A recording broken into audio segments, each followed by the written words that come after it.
Hi everyone, this is a short clip for one of my CPC courses with a class I was doing in Cork. It's a walk around truck scenario 1, it's Gavin. Hope you enjoy it. I'm Leon Clifton, this is ADR training. There is no easier way to pass your CPCs than going to my home channel, picking a membership. I'll send you the scenarios, the questions, the answers, all the cahoots so you can practice in your own time, on your mobile phone or on your laptop. I'm Leon Clifton, this is ADR training. Okay, so this is truck scenario 1, this is case study number 1, and this is Gavin. Gavin drove a refrigerated truck for Pew's Produce. He was responsible for delivering fresh produce to supermarkets around Ireland. So he's a domestic driver, not international, yeah?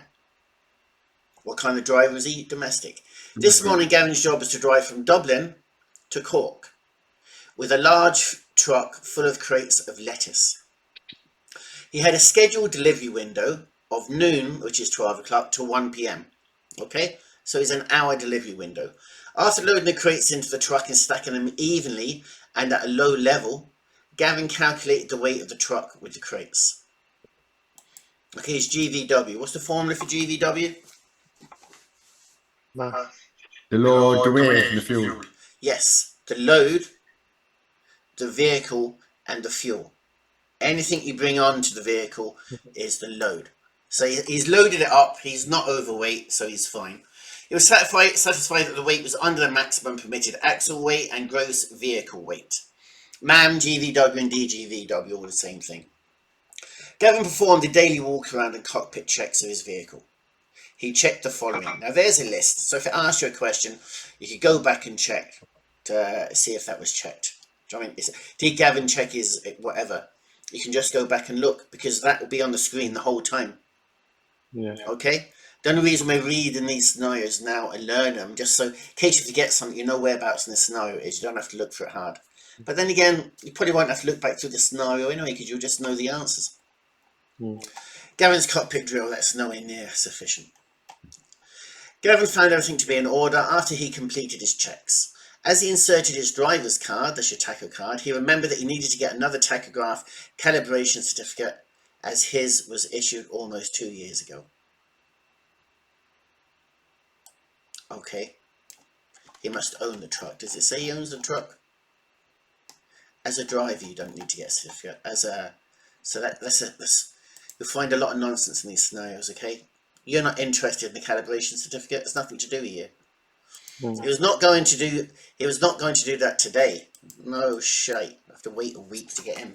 He hoped it would not have to provide his certificate for inspection on this delivery. Never in the history of the world has anyone ever asked for a tachograph inspection certificate when you're delivering them something, alright? I'm going to get all annoyed again. A lot of these were written by some little buff up in an office somewhere. He hoped that he would not have to provide his certificate for inspection on this delivery. It's just pure nonsense. Gavin began his journey, and there'll be no questions on that either. You might get the question on how often do you test a digital tachograph? 1 year, calibrated 2 years. How often do you test an analog? 2 years, and it's calibrated 6 years. Yeah, you might get that question: how often you have to test or calibrate? But you're not going to produce your certificate. Gavin began his journey mid-morning, feeling relaxed, refreshed, and fully alert. I don't know what time mid-morning is. From his years as a professional truck driver, he had learned to get adequate rest before a long drive. His delivery destination in Cork was about 250k away. Gavin knew that his progress would be delayed because the number of trucks on the road had increased in recent years. Taking into account unloading time, he hoped to reach by mid-afternoon. How long does it take Dublin to Cork? 2 hours and 15 minutes. Dublin to Cork in 2 hours, 15 minutes. Well, 4 hours. 5 hours. 3 hours. Let's say 3 hours, I think is more reasonable, yeah? Alright, so 3 hours. If he gets there by mid-afternoon, what is that, 12 o'clock? Yeah. What's mid-afternoon? I don't maybe understand. 3 o'clock. Well, if it was 3 o'clock, then he should have left, and it takes 3 hours, he should have left at 12 o'clock, but that says mid-morning. Do you know what I mean? It makes no sense to me. No. Mid-morning and mid-afternoon would take about 6 hours of a gap, wouldn't it? Yeah. Okay, listen, you're going to come across this nonsense. That's why I say the actual scenarios are pure nonsense. You either know the answer to the questions or you don't. Yeah. On this trip, Gavin would have to travel on his least favourite route, which was a long stretch of single-lane road. Can you imagine driving from Dublin to Cork on a single-lane road?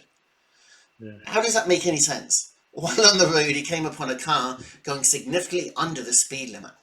Since the car was travelling slowly and the oncoming lane was clear, Gavin decided to pass the vehicle. He signalled, overtook the car quickly, switched back into the correct lane and checked his mirrors. Is that correct?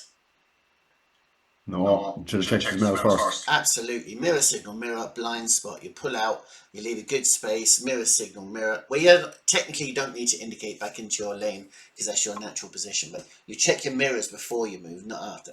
However, he did not immediately see the car in his mirrors. Sorry, Leon, what did you just say there? You said you technically don't have to indicate back into your... Yeah, legally. Everyone does. I was told yesterday you had that. I think it's... No, you don't have to. I think it's good practice to let people know you're moving back in. But if you want to get technical, you don't have to indicate back into your natural position. You mirror signal, mirror out, and then you move back in. Now, I'd always indicate back in. But if you want to get down to the rules of the road and nitty-gritty, technically you don't. However, he did not immediately see the car. Actually, we'll look at that after this, right? However, he did not immediately see the car in his mirrors when he switched back into the correct lane. At one point during the trip, Gavin was not paying close attention to the road, and he suddenly realised that he had to make a quick left turn to keep on his route. He hit the brakes. I think we can all agree that's not a good idea, yeah? But still took the corner very fast. Just everything about that sentence is wrong. The pressure of the turn caused... What force is acting there when you're taking a sharp bend? Centrifugal. Centrifugal, yeah. Yeah, obviously you've got inertia and gravity, but centrifugal is the important one. The pressure of the turn caused the trailer door to open. Some of the heads of lettuce rolled out onto the road, indicating that one of the crates had opened and spilled due to an obviously unsecured door. So he didn't do a very good walk around, did he? Gavin knew he had to pull over and assess the situation. Not seeing a no parking signs, he parked on the left side of the road.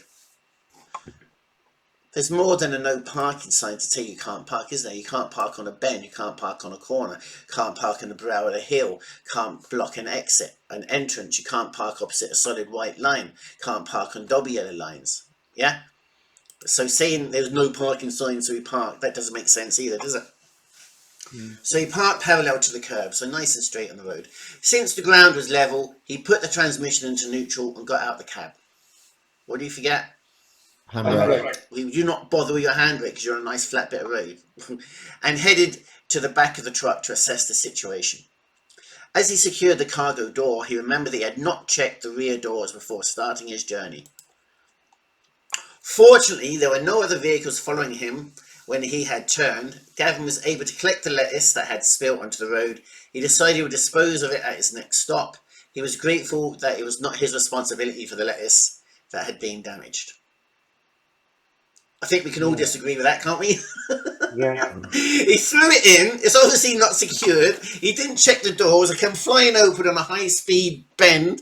Yeah, I think we can all agree that he is totally responsible. As Gavin drove into court, the traffic was heavy and it was raining hard. He kept the same separation distance from the car ahead of him as he had before it was raining. Yeah? Wrong. Why? Because it's raining, you should be back farther. What's the rule? Yeah. Is it In the 4 dry, it's seconds? the 2-second rule. What is it in the wet? 7-second rule. 4 second. Well, 10 or 2-second 4. rule. 4-second rule in the wet. Yeah. He was thankful that he had made good time before the rain started. He knew he was well within the scheduled delivery window. It looked like he would get home in the afternoon as he had planned. Gavin arrived at the supermarket at 12:30, which is fine. It was between 12 and 1 o'clock his delivery window. So as you can see, it's just a made up story which doesn't even make a lot of sense, and a lot of it is nonsense. But that's just a reason to bring up questions. So you're not going to get tripped over what scenario it is. You either know the answers, you either know the rules of the road, you know your signs, you know your tachograph, or you don't. And what did they ask you questions on that then, is it? We're going to do a few cahoots on that now. Thank you for liking and subscribing to my channel. And like and subscribing to my channel helps other people like you find them. I'm Leon Clifton.